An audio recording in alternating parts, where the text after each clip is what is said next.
네, 준비했습니까? 예. 행복한 안식일 아침 여러분과 함께 하게 되어 정말 감사합니다. 오늘 제목은 작은 것, 이런 제목으로 함께 말씀을 하겠습니다.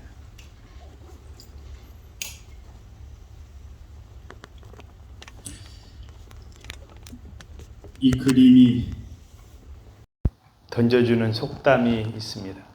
어떤 속담이 있습니까? 가래로 막을 것을 호미로 막는다는 아니고, 그죠? 금방 호미로 막을 것을 가래로 막는다, 이렇게 말씀해 주셨습니다. 호미로 막을 것을 가래로 막는 것, 이것은 뭔가 행동에 문제가 있다, 선택에 문제가 있다, 또는 결정에 문제가 있다, 이런 의미로 볼 수가 있겠습니다.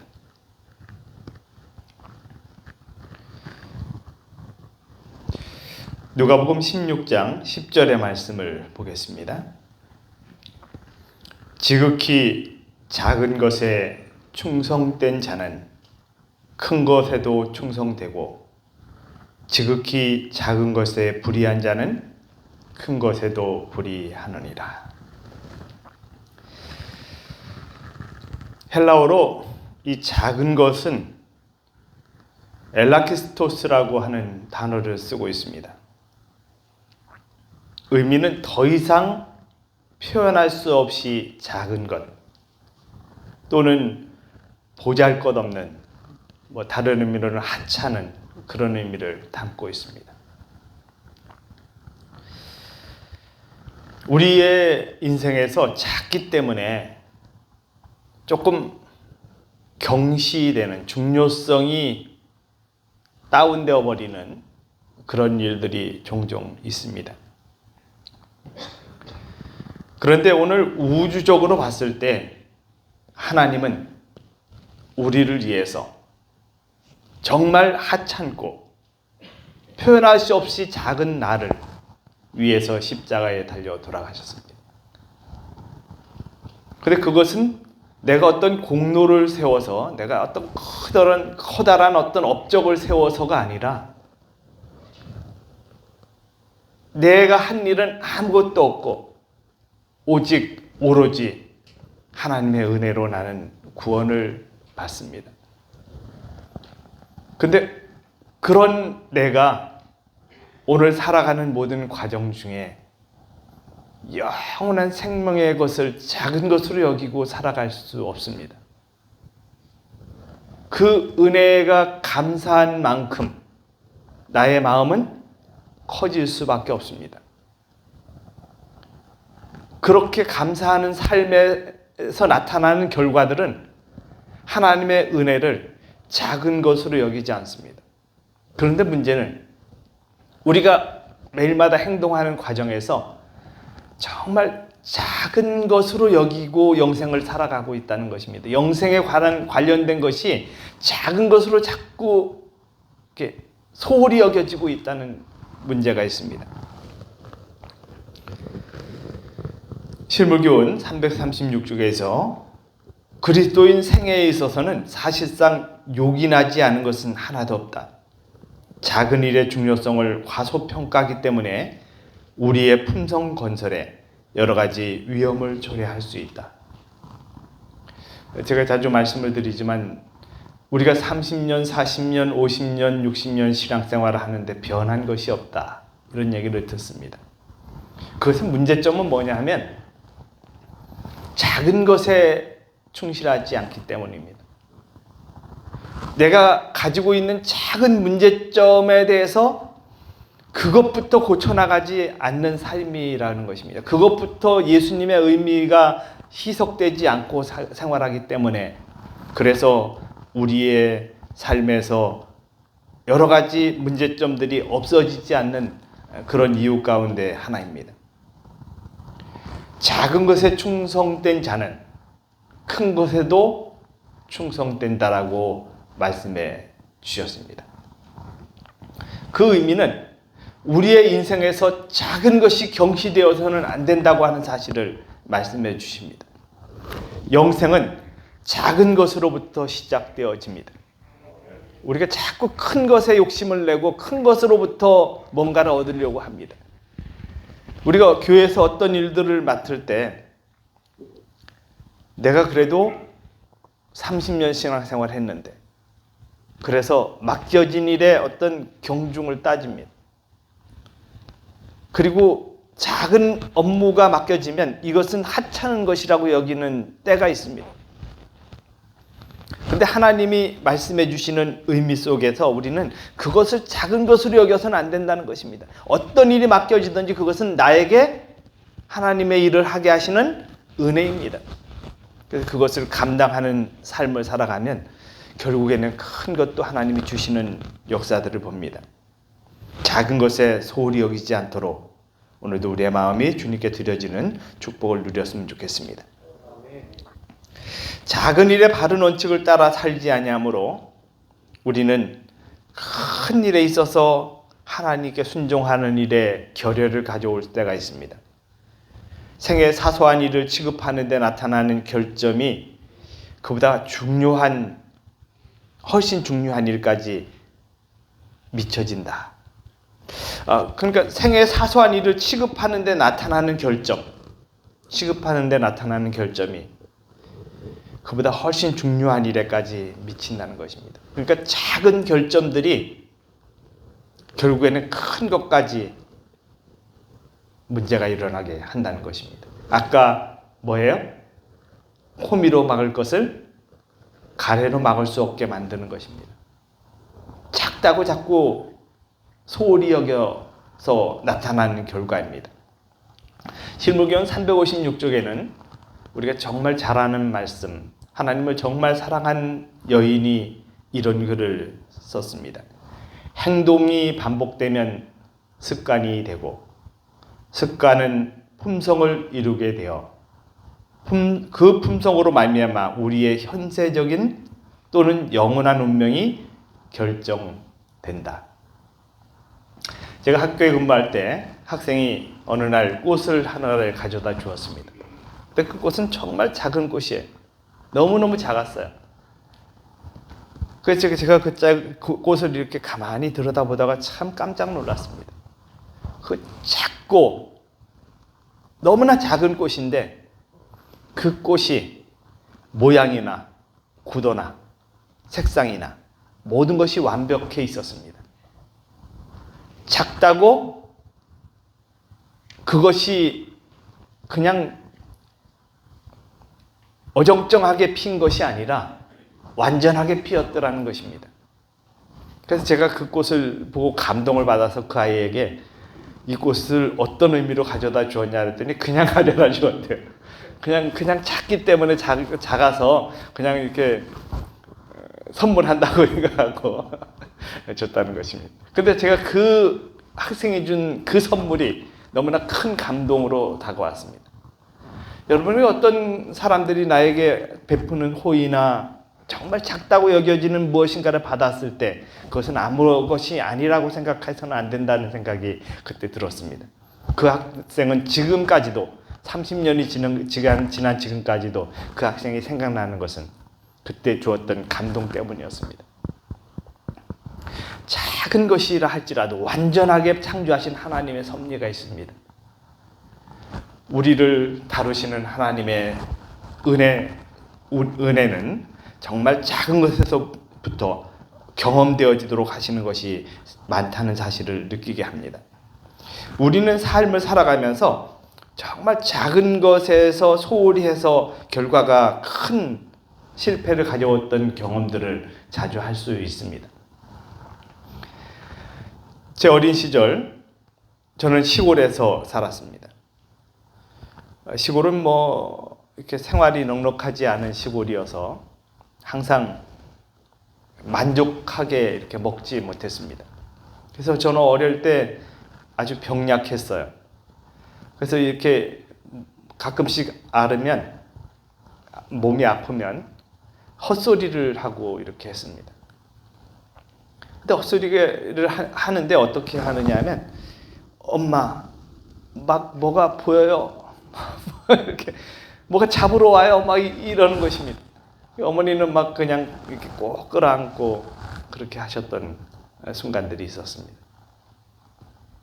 근데 그렇게 이제 겨우겨우 살아가는데 지금 이제 아침고요수목원을 운영하시는 한상경 박사님이 그때 당시에도 이게 그런 나무에 관심이 많으셨어요. 그래서 조그만 과수원을 하나 이렇게 준비를 하시고 그 댁은 이제 좀 부유한 행성에서 부유하게 생활을 하셨기 때문에 그래서 조그만 과수원을 하나 땅을 사가지고 거기다 나무를 심어서 이제 사과나무를 심고 배나무를 심고 그래서 그 관리자가 필요한데 저희 아버님에게 요청을 하셔서 저희가 그 관리를 하게 됐습니다. 이제 그분 과수원을 관리를 하니까 집이 하나 필요하잖아요. 이제 초가집을 하나 사가지고 저희에게 주었습니다. 그 초가집에서 살고 있는데 저희 아버님은 또 불쌍한 사람을 보면 항상 데려오셔요. 이 습관화되어 있습니다. 근데 이웃에 이제 하나님 믿는다고 쫓겨난 한 사람을 저희 집에 이렇게 데려왔습니다. 저희는 그분을 그 원래 살고 있던 곳에서 아재라고 불렀기 때문에 우리도 그분에게 호칭이 아재가 됐습니다. 아재, 아재 이렇게 불렀어요. 근데 그분이 저희 집에서 이제 있는데 같은 한 방에서 이렇게 지내니까 어머님이 불편하신 것입니다. 그래서 그 방이 이렇게 헛간처럼 생긴 방이 하나가 있었는데 그 방이 이게 좀 살기가 좀 어려운 방이었어요. 지금 현 상태로. 그래서 그것을 좀 수리해서 거기에서 살도록 하면 좋겠다. 그래서 수리를 좀 하고 그리고 이제 첫 번째로 그 방에 살려고 불을 떼고 있었습니다. 근데 불을 떼다가 시골에는 이제 나무를 이렇게 해서 떼고 하지만 이 솔잎을 긁어다가 그것을 재료로 삼아서 불을 떼기도 했죠. 그 솔잎을 쭉 이렇게 아버님이 긁어다가 쌓아놓으셨어요. 잠깐 불을 떼다가 자리를 잠깐 비웠다가 들어왔던 것 같아요. 그 사이에 어디에 불이 붙어요?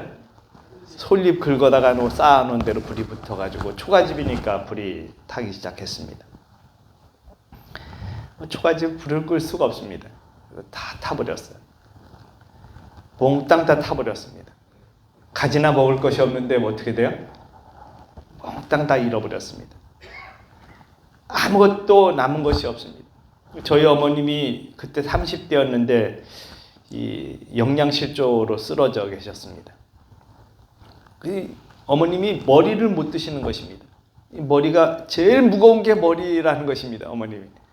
그래서 머리를 못 드시는데 그냥 그렇게 누워 계셨는데 불이야 소리에 그 움직이지 못하시는 분이 기어가지고 마루까지 나오셨어요. 그래서 이제 어떤 분이 뭐 번쩍 안 하다가 저쪽 그 바깥에 이렇게 던져 놓듯이 그렇게 했는데 그 바로 옆에 이웃은 자기 친척이 불이 났는데도 집에 못 들어오게 하는 그런 좀 미신에 강한 분 중에 하나였습니다. 근데 저희 어머님이 그분들에게 정말 잘하셨어요. 친딸처럼 잘했습니다. 그랬더니 그 엄하신 분이 쓰러져서 정신을 잃고 있는 어머니를 그 방에 누이게 해주셨습니다. 이제 하나님의 은혜라고 생각을 합니다. 그래서 그 방에 누웠고 이제 불은 뭐 나서 탁 타버렸습니다. 가진 것이 없는데 뭐도 없어요? 집도 없어졌습니다. 그런데 하나님의 은혜는 우리가 정말 그렇게 어려운 상황 속에 있는데도 하나님의 은혜는 나타나서 우리가 이전에 쌀밥을 먹어본 적이 없는데 불이 나서 쌀밥을 먹기 시작했고요. 이전에는 그냥 옷이 없어서 이것저것 누나 옷 물려서 입고 제가 그래서 여자 옷을 뭐 입는 것을 별로 이렇게 부끄러워하지 않고 이렇게 살았던 것 같습니다.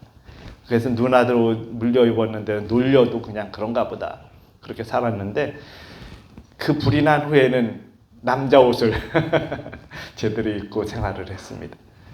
하나님의 은혜는 우리가 어떤 것에 문제가 생긴다 할지라도 그것을 다 타개하고 넘어갈 수 있는 정도로 하나님이 인도해 주십니다. 나의 삶에서 아무것도 없는 것처럼 보이고 절망처럼 보이고 모든 것들이 다 쓰러져 가고 나는 이제 희망이 없는 것처럼 보이는 그 순간 하나님은 미리 다른 것을 준비하고 계십니다. 오늘 우리의 삶에서 극히 작은 것에서부터 시작되는 하나님의 은혜가 점점 커져서 결국에는 완전함에 이르도록 해주시는 축복을 소홀히 여기지 않았으면 좋겠습니다. 그래서 오늘 우리가 행동이 반복되면 그것이 습관이 되고 습관이 반복되면 품성이 되고 그 품성이 반복되어지면 결국에 영원한 운명이 결정되어지는 그 원리를 꼭 이해하고 감사하는 생활이 되었으면 좋겠습니다. 이곳의 에덴에서의 생활은 매일마다 반복되는 일들을 합니다. 사람이 어떤 일이 이렇게 형성되어지려면 33일이 걸립니다. 근데 그것이 뭐 이렇게 눈을 감아도 했을 정도로 되려면 66일이 필요합니다. 그래서 저는 에덴에 입원하셔서 한 달 만에 있으려고 왔어요. 이렇게 말씀하시는 분에게는 항상 2달 계시라고 꼭 그렇게 말씀을 드립니다. 2달은 있어야 모든 습관은 제대로 형성이 됩니다. 그 습관이 형성되면 결국에는 그분의 몸이 건강해지는 것은 원리로 따라온다고 하는 사실을 우리가 꼭 기억하면 좋겠습니다. 자, 여기 실물교훈 359쪽에 이런 말씀이 있습니다. 실제적인 신앙 원칙이 매일 생애의 사소한 일에도 실천되어야 한다. 사소한 일, 아무것도 아닌 일, 그냥 평범한 일, 그리고 매일 반복되는 일, 그 일 속에서 신앙의 원칙이 형성되어져야 한다는 것입니다. 신앙의 원칙은 하나님께로 향하는 마음입니다. 그분이 나의 삶에서 중요하게 여겨지는 마음입니다. 이런 마음이 계속해서 실천되어질 때 우리는 우리 안에서 일어나는 놀라운 일을 경험하게 될 것입니다.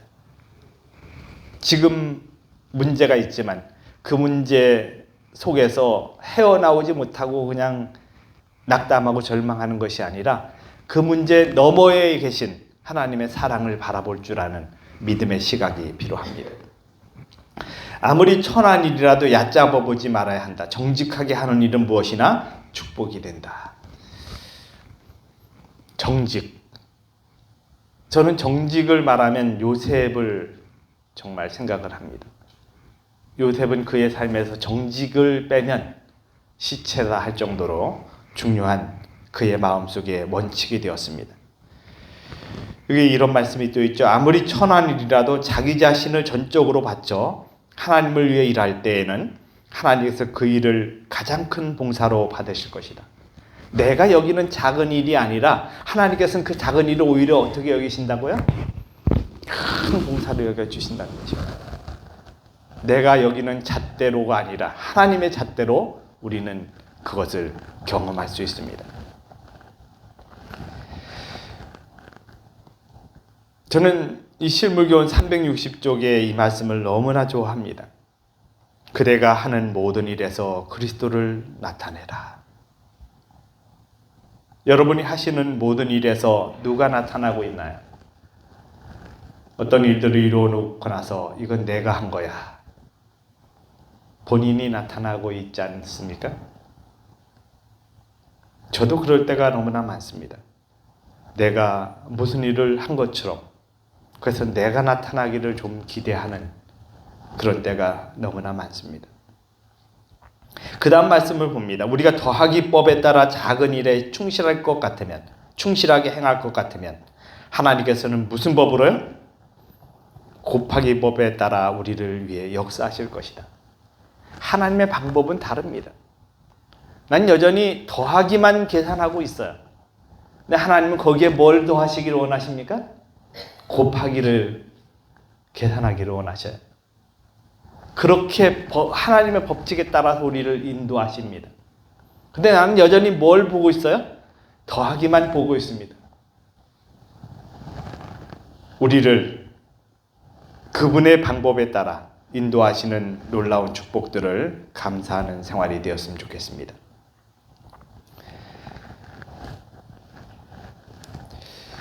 여기 가정건강 326쪽에는 이런 말씀이 있습니다. 생애는 주로 위대한 희생과 놀라운 업적으로 이루어지는 것이 아니고 작은 것들로 이루어진다. 우리의 생애에 큰 선이나 악이 초래되는 것이 주목할 만한 가치조차 없는 것처럼 보이는 작은 것들로 말미암아 되는 수가 너무도 허다하다. 품성이 꼴지어지고 품성이 잘못 형성되는 것은 작은 것들을 통하여 우리에게 오는 시험을 견디지 못하기 때문이다. 그리하여 더욱 큰 시험이 올 때 그들은 준비되지 못한 것을 깨닫게 된다. 오직 우리는 일상생활의 시험 중에서 원칙대로 행동함으로써만 가장 위험하고 가장 어려운 환경에서도 확고하고 성실하게 설 수 있는 능력을 얻을 수 있다. 오늘 하루를 살아갑니다. 하나님 안에 사는 정말 보잘것없고 하찮게 보이고 아무것도 아니고 우주적으로 봤을 때 정말 매우 작을 뿐더러 정말 보이지 않을 정도로 매우 작은 나를 위해서 오늘 그분이 나를 위해서 그렇게 오셨습니다.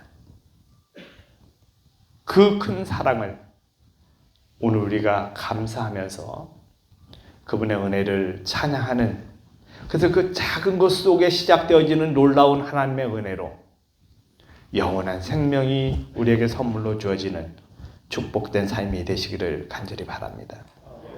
하나님 안에 사는 행복이 너무나 크기 때문에 오히려 그 작은 것으로 여겨지는 수많은 것들이 너무나 감사하게 받아들여지고 하찮은 것이 아닌 너무나 소중한 것으로 여겨지는 그런 축복이 여러분과 저에게 있게 되기를 간절히 바랍니다. 기도하겠습니다. 살아계신 저희들의 아버지, 작은 것을 작은 것으로 여기지 않는 믿음을 허락해 주셔서 감사합니다. 오늘 내게 이루어 주신 반복되는 수많은 일 속에서 그것이 작은 경험이 아닌 아주 큰 경험으로 발전되도록 인도해 주시는 주님, 오늘 내가 하는 극히 미약하고 작은 봉사가 하나님께는 가장 큰 봉사라고 여겨주시는 축복을 오늘 우리가 경험하도록 인도해 주심에 그분 안에서 승리하는 삶을 살아가도록 축복해 주시옵소서. 오늘 나를 향한 하나님의 그 큰 사랑을 소홀히 여기지 않는 믿음의 하루가 되도록 인도해 주시기를 예수님 이름으로 간절히 기도드립니다. 아멘.